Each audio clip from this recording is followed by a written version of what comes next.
نحمدہ ونصلی ونسلم علی رسولہ الکریم، اما بعد، فاعوذ باللہ من الشیطان الرجیم، بسم اللہ الرحمن الرحیم۔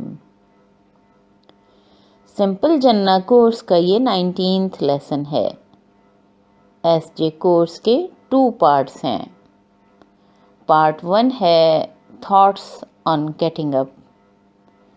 الحمدللہ ہم نے اس پارٹ میں پرانے خیالات کی جگہ نئے خیالات بنانے کے لیے شکرانے کے 2 جملوں اور 14 قرآنی آیات مبارکہ کو سمجھا تھا۔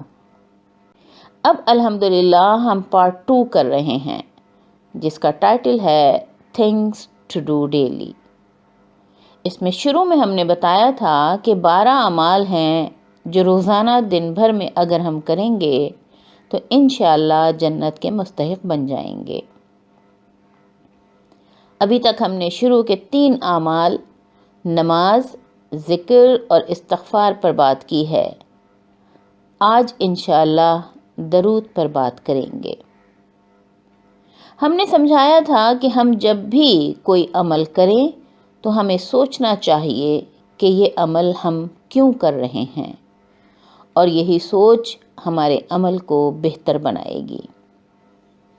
اسی لیے آج کے لیسن میں یہ سمجھنا ہے کہ ہم رسول اللہ صلی اللہ علیہ وآلہ وسلم پر درود کیوں بھیجیں۔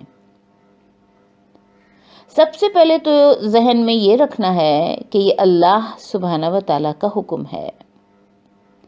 فرماتے ہیں سورہ احزاب کی 56 نمبر کی آیت مبارکہ میں، ان اللہ و ملائکتہ یصلون علی النبی یا ایھا الذین آمنوا صلوا علیہ وسلموا تسلیما۔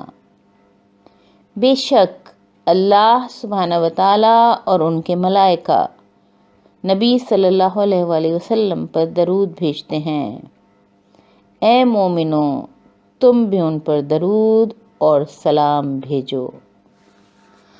اس آیت مبارکہ سے درود بھیجنے کی اہمیت پتہ چل رہی ہے کہ اللہ سبحانہ و تعالیٰ نہ صرف ہم کو حکم فرما رہے ہیں بلکہ خود بھی آپ صلی اللہ علیہ وآلہ وسلم پر درود بھیجتے ہیں۔ دوسری وجہ درود بھیجنے کی یہ ہے کہ رسول اللہ صلی اللہ علیہ وآلہ وسلم نے فرمایا، دعا آسمان اور زمین میں معلق رہتی ہے جب تک کہ تم رسول پر درود نہ بھیجو۔ یعنی اگر اپنی دعاؤں کی قبولیت چاہتے ہیں تو درود کو دعا کا لازمی حصہ بنانا ہوگا۔ اور تیسری وجہ یہ ہے کہ اگر اپنے گناہ معاف کروانے ہیں تب بھی درود کا سہارا چاہیے۔ فرمایا رسول اللہ صلی اللہ علیہ وآلہ وسلم نے کہ جو مجھ پر 1 مرتبہ درود بھیجتا ہے اللہ سبحانہ و تعالیٰ اس کے 10 گناہ معاف فرما دیتے ہیں اور اس کے 10 درجات بلند فرماتے ہیں۔ چوتھی وجہ یہ ہے کہ اگر اللہ سبحانہ و تعالیٰ کی رحمت کے طلبگار ہیں تو درود بھیجنا ہے۔ فرمایا آپ صلی اللہ علیہ وآلہ وسلم نے کہ جو مجھ پر درود بھیجے گا اللہ سبحانہ و تعالیٰ اس پر 10 رحمتیں نازل فرمائیں گے۔ اور 5ویں وجہ یہ ہے کہ صحابی رسول صلی اللہ علیہ وآلہ وسلم نے جب رسول اللہ صلی اللہ علیہ وآلہ وسلم سے پوچھا کہ اگر میں اپنی پوری دعا کا وقت آپ پر درود بھیجوں تو کیا ہوگا، تو آپ صلی اللہ علیہ وآلہ وسلم نے فرمایا، اللہ سبحانہ و تعالیٰ تمہاری تمام ضرورتوں کو پورا فرمائیں گے اور تمہارے گناہوں کو معاف فرمائیں گے۔ یعنی اپنی ضروریات بھی اگر پوری کروانی ہے تو درود ہی اس کا سہارا ہے۔ چھٹی وجہ ہے کہ فرمایا رسول اللہ صلی اللہ علیہ وآلہ وسلم نے، اللہ سبحانہ و تعالیٰ کے ایسے فرشتے ہیں جو زمین پر چکر لگاتے رہتے ہیں اور میری امت کا سلام مجھ تک پہنچاتے رہتے ہیں۔ اور سب سے اچھی وجہ جو ہے وہ یہ کہ درود بھیجنے سے ہماری قیامت کے دن کی پریشانی ختم ہو جائے گی۔ فرمایا رسول اللہ صلی اللہ علیہ وآلہ وسلم نے، قیامت کے دن میرے سب سے نزدیک وہ لوگ ہوں گے جو سب سے زیادہ مجھ پر درود بھیجتے ہوں گے۔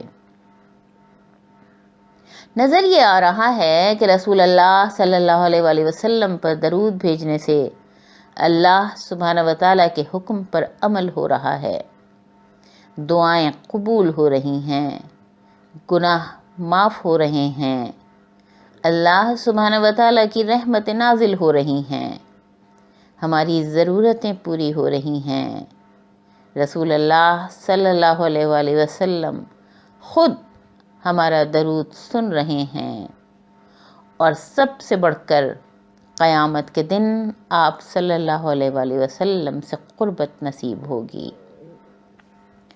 ہمیں درود بھیجنے کا اہتمام کرنا چاہیے، دن بھر میں وقتاً فوقتاً زیادہ سے زیادہ درود بھیجا کریں، اور ان وجوہات کو بھی ذہن میں رکھا کریں تاکہ دل جمعی کے ساتھ درود بھیج سکیں اور زیادہ سے زیادہ فائدے اٹھا سکیں۔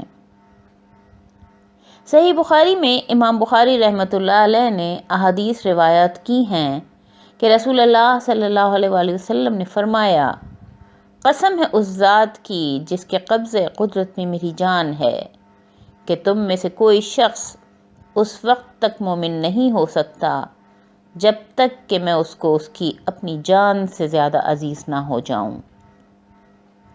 اور دوسری حدیث میں فرمایا کہ قسم ہے اس ذات کی جس کے قبضہ قدرت میں میری جان ہے کہ تم میں سے کوئی شخص اس وقت تک مومن نہیں ہو سکتا جب تک میں اس کے والد اور اولاد سے زیادہ اس کو محبوب نہ ہو جاؤں۔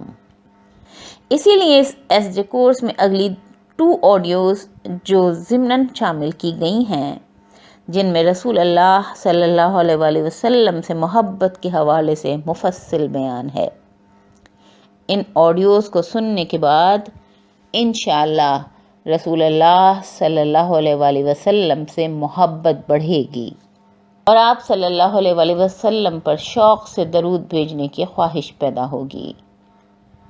اگلی 2 آڈیوز کے بعد ہم انشاءاللہ 20th لیسن میں پارٹ 2 میں شامل 12 اعمال میں سے 5ویں عمل یعنی دعا پر بات کریں گے۔ وآخر دعوانا ان الحمد للہ رب العالمین۔